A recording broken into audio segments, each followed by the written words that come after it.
Hello, all my beautiful heart healers. This is Harriet. I hope y'all have been having a good week. Today, I want to talk about tranquility and how important that is, and not just if you're an empath, but I believe it's important to everyone.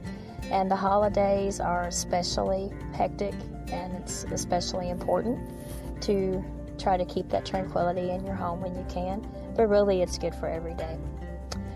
Before we get started, I actually write poetry as well, and I have a poem that I kind of feel like goes along with this. I mostly write free verse, that's what I love. But the name of this is called This Tranquility, and I'm going to read it for you, and I hope you like it. Shimmers of light, heaven soft, sparkling star dances, moonlit mist. Do you remember? Echoes, oh so faint, of far away yesterdays in my soul's memory. Glittering dream dust, violet iridescence, falling new and reawakening my spirit to dream again. Within this ageless garden, simplicity's oasis.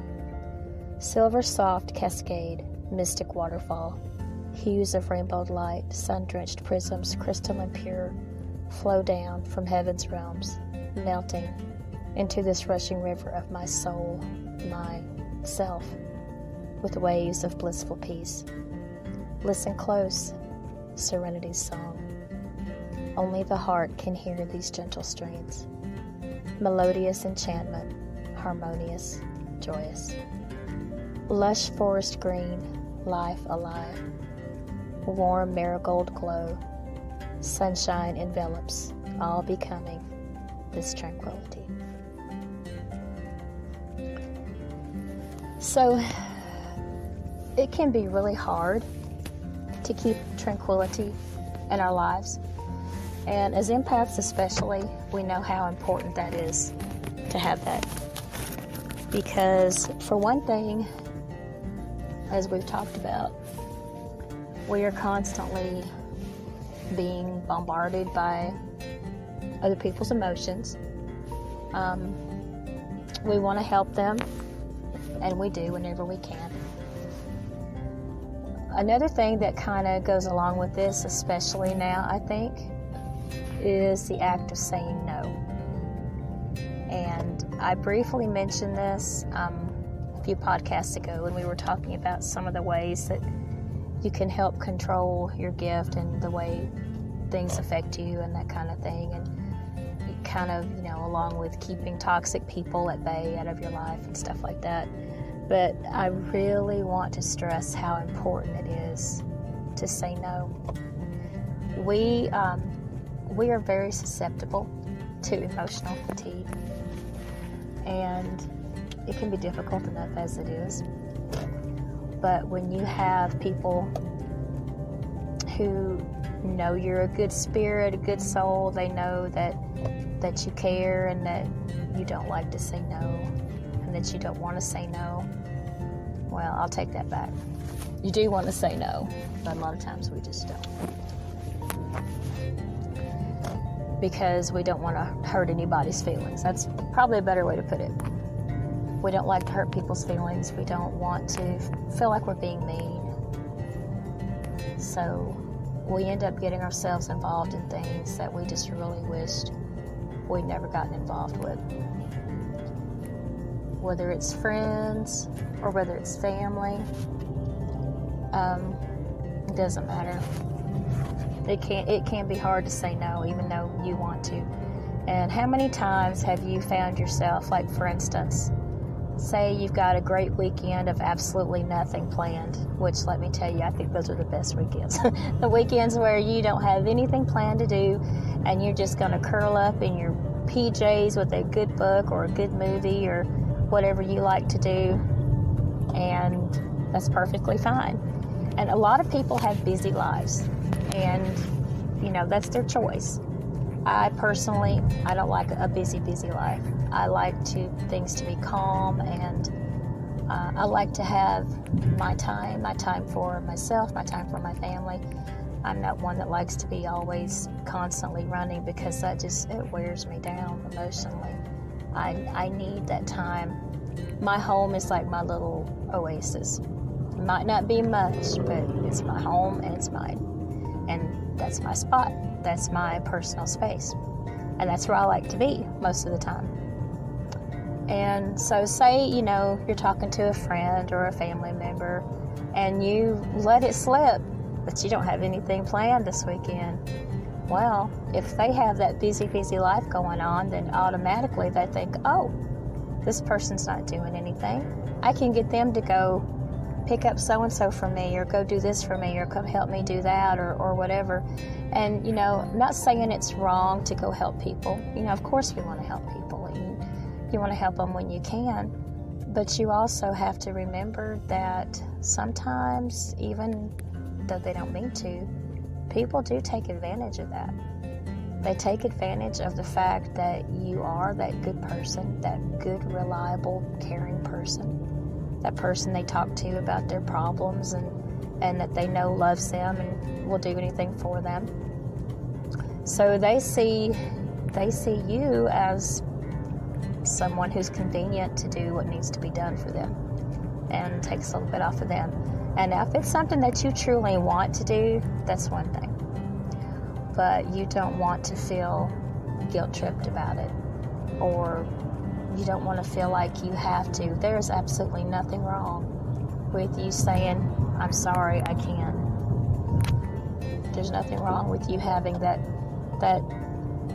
what we call sometimes a mental health day. Just a day just to do whatever you want to do, to not have to answer to anyone about anything. Just to play hooky from life, pretty much. To just take that time off, And if that person doesn't understand, and they may not, then that's their problem. It's not yours. Because they don't realize that life in itself is taxing for everyone, really. But especially when you are empathic and you have extra things come along, and then you have people that need to talk and they share their burdens with you. And then you have people who don't think that you need to be home with nothing to do when they've got all this other crap to do. And just like I said, that was their choice. That was something they chose to do. I've had that happen to me so many times. It's not even funny. I've gotten a lot better as I've gotten older about saying no, just because I needed to. People were constantly asking me to do things for them, and at the time I didn't have children either, so it was like I was being asked to babysit, I was being asked to go do lots of different things, and I'm sorry, it's like I got to a point where I just had to start saying no. So that, I think, is a really huge step towards tranquility, is just being able to say no. And the other thing is to just to be able to keep that space around you as calm and serene and tranquil as you can. If that means changing up some of your friendships, and it might. And like, if you are out there and you have friends that are bad for you, friends that are probably not really friends, but are more like using you either for money or for favors or something like that, then if you're not getting the same thing back out of that relationship, really any relationship, that goes for personal relationships as well, but if you're not getting back what you're giving, then it's time to ask yourself some hard questions. But for right now, we're just going to focus on friendships. There are a lot of fair weather friends out there. There are a lot of people that are perfectly happy for you to spend your money on them. They are perfectly happy as long as you're doing something for them. But if that's all that relationship is about, and maybe they're into things that are not good for you.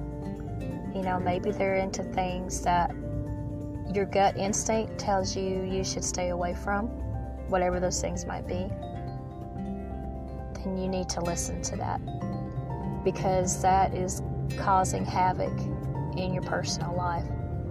It's causing problems in, how you feel, what you think. It could even be serious things that could be, like trouble with the law or something like that. And all those things, it's easy for empaths to find themselves in places where they never intended to go because of their good nature, because of their willingness to try to be all things to all people, because a lot of us do try. We try to do that because we don't, like I said, a lot of times we don't like to say no. We don't like for people to be disappointed with us, or we don't want to hurt their feelings or anything like that. But then you have to stop and think, what about my feelings? What about your feelings? Your feelings matter. Your feelings count. How you feel about something, you can't always be about the other person. And I think as empaths, that's probably one of the biggest lessons that we have to learn, is that we have to look out for ourselves too. It's all wonderful and good to try to look out for other people and help them, but also be aware and make sure that you're not doing that for the wrong reasons or with the wrong people. Because if you're doing things that are actually going to be harmful to you, a true friend wouldn't want you to do those things. A true friend or a true person that cares about you wouldn't want you to do something that they know is not good for you or harmful for you in any way. So those are some things to think about. But having that calmness and that tranquility in your life is crucial, because you need to be able to, when you go out in the world and you go and do all the peopling and all the stuff that we have to do just to get through life, you need to be able to have that time where you can just come home and be like, okay, I'm home. I'm in my little warm, safe place. I'm going to chill. I'm going to do some things that I enjoy doing now because I've given all day long, whether it's given to a job, given to other people, whatever things that you've done all day long, you've been giving back to other people in some way or another. And this is your time. Like when you get off of work, or, you have a weekend off or a day off or something like that. It's not selfish to take that day off and use it for you or for your family. It's not selfish to say, hey, I want some time with my husband today, so I'm sorry, if you got to tell your girlfriends, shopping and all of that would be fun, but I really want to work on my relationship. I really want to spend time with my hubby. There's nothing wrong with that. Or if you're a guy, to say, well, yeah, I know it would be fun to go out and do this or that, but I really want to spend time with my girl tonight. And people, that's another thing too. Apparently I have a lot of things that I'm just going to ramble about. But I think a lot of people don't put enough importance on their relationships, and they end up putting more focus on their friends than, say, their fiancés, husbands, wives, girlfriends, boyfriends, whatever. And these are the people, especially if it's your spouse and you're already committed to each other, or your fiancé and you know that you're going to be committed with each other. This is the person that you are spending your life with. The rest, hopefully, if all things go well, the rest of your life. And you don't want to set that aside. Friends are great and wonderful and important, definitely, but they should not be more important than your spouse. They should not be more important to you than the person that you're going to spend your life with. And if you don't feel that way about that person, then maybe you need to sit down and talk with that person and figure, why is that? Why are you not that important to each other? Because I've seen a lot of couples that they end up putting their friends first, and then they wonder why that relationship goes sour. Because a relationship is a garden. Whatever you water is going to grow. And whatever weeds that you allow, whatever you neglect, is going to die off. If you water, and it's hard to spread yourself thin too. You can't always do that. Sometimes you have to make choices. You have to decide what's important and what's not. And that may mean you have to reprioritize some things in your life. But, if you are constantly choosing your friends over your relationship, then that's what you're watering. And you're allowing weeds to grow in that relationship. And then that person is feeling neglected or like you really don't love them that much. And unfortunately, what usually happens out of that is they find someone that does give them that attention. And then it's another relationship gone bad. But anyways. So it's important to keep tranquility in your home. And it's important to set those priorities and to make sure that you try to stay as free from emotional fatigue as you can. Make sure that you're doing your shielding and your grounding. And I like to burn incense just because I love the way it smells. To me, it just like sets the whole atmosphere. It's just so wonderful. So if you like to do something like that, get some nice incense to burn and just enjoy the way your home smells, or put your essential oils on, do some cleansing in there. So that is my message for today.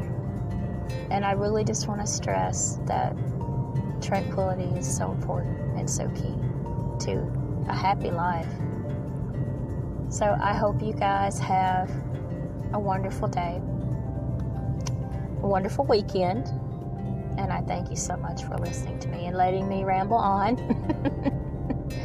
And I will talk to you next week. Mwah.